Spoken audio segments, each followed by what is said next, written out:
কেকেআরের জন্য কিন্তু এই সমস্যাটা পুরো সিজন ভোগাতে পারে যে ব্যাটসম্যানরা কিন্তু ম্যাচ জেতার মতন রান করবে, কিন্তু বোলিং ইউনিট কেকেআরের এবছর কিন্তু সত্যি অনেকটা দুর্বল হয়ে গেছে।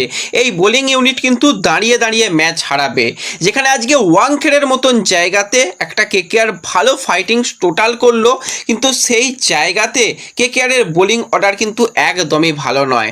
লাস্ট ওভার যেখানে 6 বলে মাত্র মুম্বাই ইন্ডিয়ান্সের 1 রান দরকার, মুম্বাই তো ম্যাচ ড্র করে দিয়েছে। তার মানে বোঝাই যাচ্ছে যে কীরকম খেলা হচ্ছে। 6 বলে যখন 1 রান বাকি থাকে, মুম্বাই আরও আগেই ম্যাচ শেষ করে দিতে পারতো। যাই হোক, কেকেআরের মায়া ভেবে তারা শেষ ওভার পর্যন্ত খেলাটাকে নিয়ে গেল। তো আমরা যদি আজকের ম্যাচ নিয়ে কথা বলি, তো ক্যামেরন গ্রিন কেকেআরের সবথেকে দামি বিদেশি প্লেয়ার, যাকে প্রচুর টাকা দিয়ে কেকেআর দলে নিয়েছিল, সেই ক্যামেরন গ্রিন কিন্তু আজকে রান পেল না। হ্যাঁ, ক্যামেরন গ্রিনের উপর অনেকটা আশা ছিল যে সে রান করবে, সে বোলিং করবে, কিন্তু না, ক্যামেরন গ্রিন কিন্তু আজকে 10 বলে মাত্র 18 রান করে, এবং টি-20তে এই 10 বলে 18 রানটা মানে কোনো ব্যাপারই নয়, যে কেউ করে দিতে পারে, সেখানে 3টে 6-এর তো ব্যাপার। তো কিন্তু এই জায়গাতেই একদম কম টাকায় পেয়েছিল ফিন অ্যালেনকে। ফিন অ্যালেন কিন্তু নিজের কাজটা আজকে করেছে। তো ওপেনার জুটিতে কেকেআর কিন্তু ভালো করেছে, কারণ আমরা লাস্ট ইয়ার দেখেছি 50 রানের একটা ওপেনিং জুটি হয়নি। যাই হোক, প্রথম ম্যাচেই কিন্তু আজিঙ্কা রাহানে এবং ফিন অ্যালেন মিলে ওপেনার জুটি হিসাবে কিন্তু সেখানে 69 রান করে, এবং শেষ পর্যন্ত ফিন অ্যালেন গিয়ে 37 রানের মাথায় আউট হয়ে যায়। তারপরও কেকেআর কিন্তু ক্যামেরন গ্রিনের সঙ্গে আজিঙ্কা রাহানে মিলে একটা ভালো পার্টনারশিপ 40 রানের 21 বলে করে। তো এই জায়গায় কিছুটা স্লো একটু খেলাটা হয়েছিল। তারপর যাই হোক, ক্যামেরন গ্রিনও আউট হয়ে যায়, এবং আঙ্ক্রিজ রঘুবংশীর সঙ্গেও কিন্তু রাহানে 28 বলে 36 রানের একটা ইনিংস তৈরি করে। এই জায়গায় কিন্তু কেকেআর অনেকটা বেশি বল খেলেছিল, এবং রান তুলনামূলক কিন্তু এখানে কম হয়। তো এই জায়গাতেই কিন্তু ম্যাচ অনেকটাই কিন্তু চলে গিয়েছিল মুম্বাইয়ের দিকে, কারণ যেভাবে কেকেআর খেলছিল, রাহানে রান ভালো পেয়েছে, 67 রান, খুবই ভালো রান, কিন্তু 40 বলে 67টা, সেখানে ব্যাটিং স্ট্রাইক রেট 160। টি-20তে এই মুহূর্তে যেরকম খেলা হয় আইপিএলের মতন টুর্নামেন্টে, অন্তত 180+ স্ট্রাইক রেটে ব্যাটিং করতে হবে। এই জায়গাটায় কিছুটা হলেও তারা একটু কম রান করেছে। যাই হোক, প্রথম ম্যাচেই কিন্তু আঙ্ক্রিজ রঘুবংশী 29 বলে 51 রানের একটা ভালো ইনিংস খেলেছে।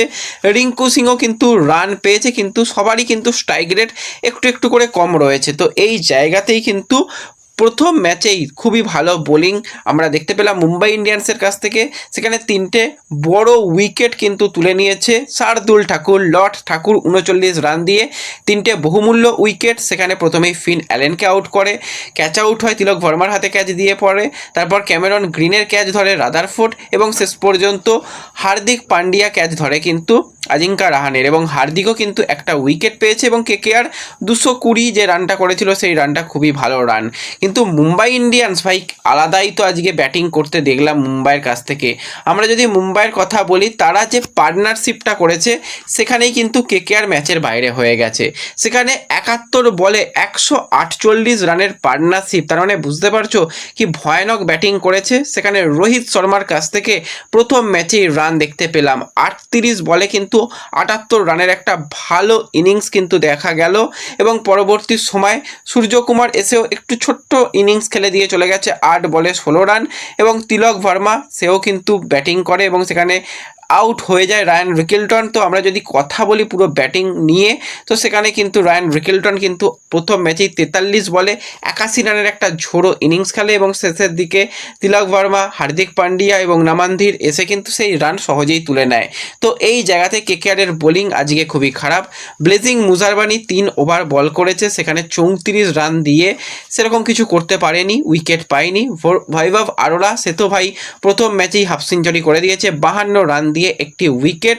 বরুণ চক্রবর্তী ভাই একদমই ফর্মে নেই, 4 ওভারে 48 রান দিয়েছে, কোনো উইকেট তুলতে পারেনি। কার্তিক ত্যাগী কিন্তু 4 ওভারে 43 রান দিয়েছে, একটি উইকেট পায়। এবং সুনীল নারিন শেষের দিকে এসে সে একটা উইকেট পেয়েছে, কিন্তু সুনীল নারিনও কিন্তু 3 ওভার বল করে 30 রান দিয়ে দিয়েছে। তো এই জায়গাটা কিন্তু কেকেআরের সবথেকে দুর্বলতম জায়গা।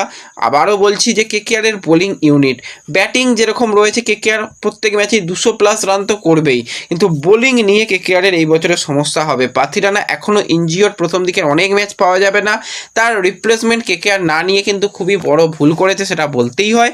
তো দেখা যাক সামনের দিকে এরপর পরপর কেকেআর হোম ম্যাচ খেলবে, সেই হোম ম্যাচ থেকে পয়েন্ট আনতে পারে কি, এবং আজকে যেভাবে কেকেআর আজকের প্রথম ম্যাচ হেরে গেল সেটা কিন্তু কেকেআরের জন্য খুবই খারাপ হবে, কারণ পয়েন্ট টেবিলে কেকেআর তো অবশ্যই অনেকটা পিছিয়ে পড়বে, কারণ প্রথম ম্যাচেই হার প্লাস সেখানে নেট রান রেট অনেকটাই কিন্তু কেকেআরের জন্য ধাক্কা দেবে কেকেআরকে।